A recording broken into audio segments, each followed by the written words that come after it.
Hi, Jamie, man. We're back in the Mecca. Yep. 1 week out from the Olympia, the very first Olympia. Very first one. How do you feel, man? Well, I feel amazing. I feel ready. I feel excited. I'm ready to shock the world, you know? Well, you look great. Thank You're you. talking to Sergio just a minute ago. Sergio's back in town. Oh, yeah. His guy, huh? On his level, man. That's awesome. Yeah. What are we going to do today? Shoulders. We're going to blast some shoulders, high volume, and get a crazy pump. All right, man. Let's get in there. Let's do it. Hi guys, Dave Mad Max, and we are at the Mecca, and it's a beautiful day today. And I'm lucky here to have my good friend Jamie. We shot once earlier. He actually did the Fit Pro, right? Was it? Yep. Fit World Pro. The Fit World Pro back in the spring. Qualified for his first time out at the Olympia. The guy did 2 more shows after that. Took a little break, and now here we are.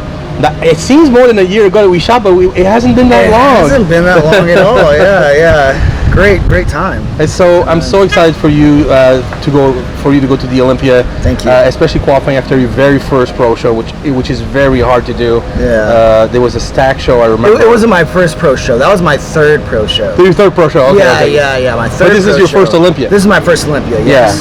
So how excited are you to go to Vegas? I am very excited. I feel that this is something mentally I thought I was ready for, then going through prep and really going through all the new attention and everything. It takes a toll on you at first, but then it's like, man, this is what it is. This is the Olympia. This is the Super Bowl of bodybuilding, and I just accepted everything. The negative comments, or just the fact that people would put me in their top 5 or wouldn't put me in their top 5. So it's just all a lot of different things I'm getting used to, but I'm glad that the diet and training was already there for me to get used to the social media and the other side of bodybuilding. Yeah. Talk to me a little bit about the difference between the prep, when you won the Fit World Pro, and we shot, I think it was like 10 weeks out or 8 weeks out, and you were nowhere near condition compared to what you showed up like. And I told you I was actually going to the show to support one of my good friends, Stanimal, which we thought he was going to win, and he obviously didn't win. You won the show, but I was so happy for you, and it was great for me to see you, to see the final product after 10 weeks when we had shot previously, and see your presence on stage and how great of a consuming professional you were, and how amazed I was by your routine. And I was really happy for you. Even though Stan had not won, someone else I knew that I liked actually won the show and qualified for the Olympia. Talk to me about what it was like to prepping for that Olympia qualification versus prepping for the actual Olympia, and what the difference between the two. Prepping for Fit World Pro, I knew I had what it took. I knew that I could have the potential to win the show. You know what I mean? I knew that all the properties were there mentally for me to do well at the show, but laziness was a big part. So honestly, What do you mean laziness? Laziness is that I started prep, say 8 weeks out, and then I would cheat. You know what I mean? I'm like, I'm okay. Really? I'll just wait until next week. Yeah, this started. I'm glad you say that. 8 weeks out. Yeah, and I'm like, man, the show's getting close. We're creeping up on 5 weeks out, and that's whenever I saw how much people believed in me. I saw how much my coach and everybody believed in me, and I'm like, man, I'm being really selfish. So that's whenever I put my foot down. I'm like, all right, let's do it. So 5 weeks out from Fit World, I got serious and I won the show. Wow. And so from the difference between that and the prep for the Olympias right now is that I know that my potential is there. I know that if I'm just not lazy and I just go through the hard work, I go through the pain and suffering of the food cravings and the lethargicnism and whatnot, or just being tired in general, and just really do it. It's not supposed to be easy. Right. This is the Olympia. There's no excuse. There's none. There's no excuse you can give to not being your very best every day for the biggest show in bodybuilding. So that's what I had going into my head. So I was like, 16 chest days, 16 weeks. 16 weeks out, we start the Olympia. Wow. And then people would ask me like, hey, when are you starting prep? I already started 16 weeks out. And they're like, you started really far out. Those same guys, I see them. those same guys wish that they started, because those are the same ones that just held it off. You can't get that time back. Once it's gone, it's gone. Once it's gone, it's gone. Yeah. Everybody gets the same 24 hours. It's how you spend to use it. Yeah. I am no different from any other bodybuilder. We all get the same type of treatment. We all get the same 24 hours. We all get the same gym, but in different locations. Yeah. We all have the same gravity. We all eat the same foods, pretty much. You know, there's no excuse. It's who wants it the most. It's who wants it the most. And with bodybuilding, it's such a dog-eat-dog world. Like, yeah, we have to be diplomatic and you know, cool with each other on the outside if you're not a complete butthole. But you know, on the inside, it's like we want to rip each other apart. You know what I mean? In the gym, there's not one competitor that I'm not thinking of just destroying. But that is just the type of sport we live in. It's like you have to. We don't have a team that we're gonna go face. We don't have a boxing match that we're about to go in and really beat somebody's face in and really get all that aggression out and that champion mindset of killing, you know, the goal. Yeah. But what we do have is our emotions and our anger or our frustration or whatever you have inside the gym, and that's whenever it comes in the most, because everything is left in the gym. You give it 110%, and whenever you come out to the world, you don't need to bring that out into the world, because you need to be happy. That's another huge part about bodybuilding, is being stress-free and being happy, because whenever you're built up with stress, whenever you're always angry, that is going to affect your body. Of course. Not only your body, but the main freaking one is your heart, you know?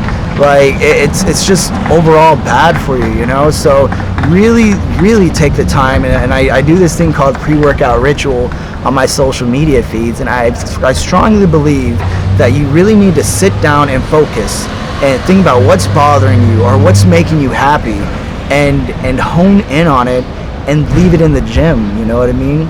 And that's where it should be left, because out here in the sun or in the mountains, wherever you are, that just needs to be peace, man. Just needs to be peace and just focus. You know? I love that. That's a great message, a great mind frame.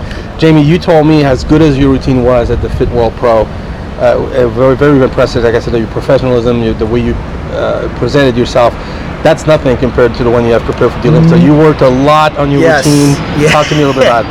Yes, not only did I look for, I wouldn't say inspiration, but different crafts, not only in bodybuilding. I ventured outside of bodybuilding. You know, I was really looking into my dancing background, and I wasn't biting anybody's moves or anything like that. I'm just trying to look at the vibe, the type of flow that other people put together that make me want to watch it more.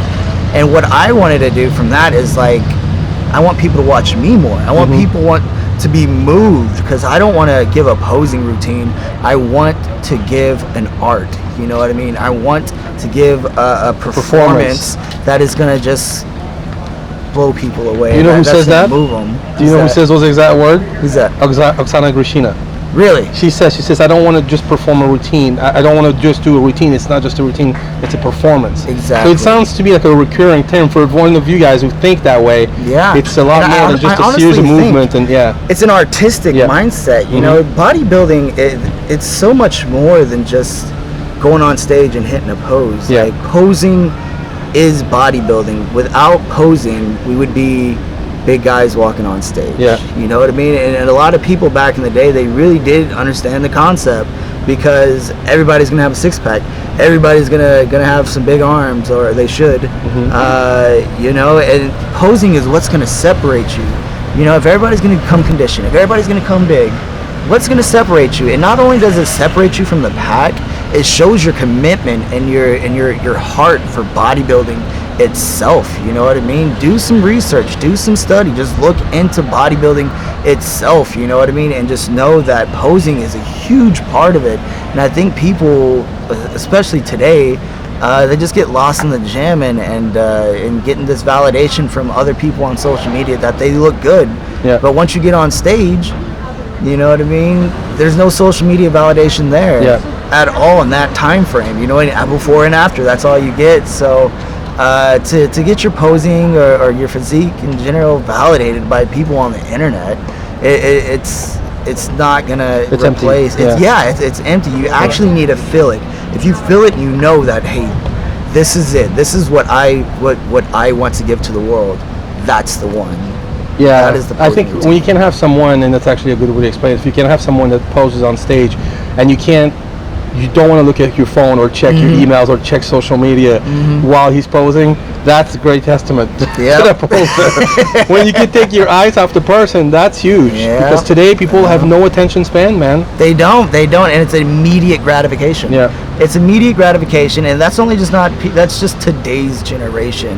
From 1984 and up, our generation has been just the attention span is not there. The gosh dang, social media attention is needed for some reason. Some type of validation that what they're doing is right by somebody else is needed. It's just so much I need, and there's no independence, you know what I mean? And once, if you are I'm 30, I'm in that generation, but once you see the signs, apply it to your life. I apply it to bodybuilding, I know I can't be lazy. I know I can't be, cheating on my diet. And what the great thing about today's generation is that they are lazy. So I see it. It makes it so much easier. Like, the flaws that you just not do it. Like anything in life is pretty much easy. It's just you have to be willing to put in the work, because when you're that only person putting in the work out of 100 people, like out of 100 people, there's only probably like 30 people. You rise above. We'll rise above, because they're actually, and it's not the genetically gifted. It's not the gosh dang, financially promising or well endowed. It's the ones that's willing to stay up all night and get up early and put in the work. You know what I mean? And I love that's just bodybuilding, and that's the great thing about bodybuilding is because it's one huge metaphor for life. You know what I mean? That's why Arnold does so great. That's why a lot of bodybuilding people do so great, because they apply it from the gym to life. That's true. And that's why it's just bodybuilding fitness is so much more, and that's why I try to spread my love for bodybuilding and bring more people here. When people are in a bad mood, when people can't get their crap together in life, what do they say? I'm gonna get fit. What if you're fit all the time? Welcome to being awesome all day. That's right. Day, everything else is easier. That's true. You just got to spread. I think it was Shayna. Hello. Sorry, guys. She's won Olympia as well. Yeah. She's won the New York Pro. Anyways, but sorry for getting off topic. So talk to me a little bit about your team. You still with Ryan at Zero Gravity? Yes. He's still your boy. Keep an eye on you, and you go every week. Check it out. I go down to Zero Gravity in Pomona every week, at least once a week. I try to go 3 times a week sometimes, but with the budget and how an hour away. And timing. Oh God, it's such a drag sometimes. So I at least go once a week to get checked on. And with me and Ryan, we've been together since my very first Classic Physique show, and since the very first one, he said, "You're going to be Mr. Olympia." Wow. That's it. He was like, "No one can beat your shape. You're not getting outsized. If you can just stop being an idiot and get your conditioning, we're gonna win Olympia." You know what I mean? And then it took like so long to me kind of doing it for Fit World, and he was like, I told him, I was like, "Coach, I saw how being a loser felt. I knew I wasn't ready for Pittsburgh. I knew I wasn't ready for New York, but I put myself through it. I could have dropped out and said, nah, I don't want to come off of a win for 2 losses, But I know I needed that discipline. I know I needed that ass whooping. So it worked actually in your favor. It worked in my favor because it really did make me depressed, and it really did make me want more. And so I went to my coach and I said, "Coach, whatever it takes." He said, "Let's suffer." And I've been suffering ever since. You know what I mean? I'm glad you say that, because you know what? Maybe if you had done the Fit World Pro and just win with only 5 serious weeks of training and dieting, like, okay, I'll go in the Olympia, I'll do the same thing, and then so you're right. In hindsight, you actually took this seriously. 16 weeks of hard work, and now I can definitely tell a difference between now and the Fit Pro. And as good as you look there, I think you're much improved, and I really can't wait for Vegas for you. And you seem very confident too, which is nice. Oh yeah, very very confident, because I've been through the ringer with this prep, and even before this prep, this just life in general, you know what I mean? It's not pretty for everybody. I don't care what you see on social media. Being young in LA, and first time and being a bodybuilder, this isn't a money-driven sport. You got to be really smart, especially living in LA. But that's another thing that falls into, you can't have an excuse, you know what I mean? You got to get it done. Yep. So that means hustle. That means no sleep. That means you got to get your crap done. You know, Yep. training, dieting, eating, being financially stable, pay Yep. your rent. You know what I mean? So I've been in the down lows. You know what I mean? I've been in dark places, and I've been up to where I'm doing an interview for you, Dave, in front of Gold's Gym. You know what I mean? So I am on cloud 9. There's nothing that can bring me down. I'm going to the Olympia, and I got a job to do. I'm gonna do it. Oh man. Well, I hope we get to talk again after the yeah, for Olympia, sure, for and then sure. I can't wait to see you there, man. Just 10 short days away, Oh, yeah. and you looked unbelievable. And Thank you. I think you should go with a big smile on your face, and I know you have it, and I can't wait to see you there, man. Thank you so much. Thank you. Yep. Thanks so much, Jamie. Yep. All right.